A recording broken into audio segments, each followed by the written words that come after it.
म्हणून मी तेच उत्तर देतो की त्यांना पूर्ण माहिती त्यांनी घेतली पाहिजे होती की हे जे 10% आरक्षण, खरं म्हणजे आरक्षण कुणामुळे गेलं त्यांना त्यांनी विचारायला पाहिजे होते प्रश्न. कसे फेल झालात तुम्ही, कसं तुम्हाला आरक्षण जे देवेंद्र जींच्या काळात सरकारने दिलं होतं ते तुम्ही हायकोर्टात आम्ही टिकवलं, परंतु तुम्ही का टिकवू शकले नाहीत असा प्रश्न उलट सुप्रीम कोर्टामध्ये विचारला पाहिजे होता त्यांना, तत्कालीन मुख्यमंत्री आणि त्यांच्या सरकारला.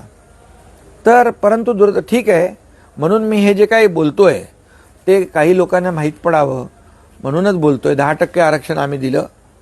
कुणबी प्रमाणपत्र जस्टिस शिंदे कमिटी गठीत करून अनेक त्याच्यामध्ये पुरावे शोधून कुणबी नोंदी शोधल्या 1967 पूर्वीच्या, आणि त्यांना कुणबी प्रमाणपत्र मोठ्या प्रमाणावर मिळाली.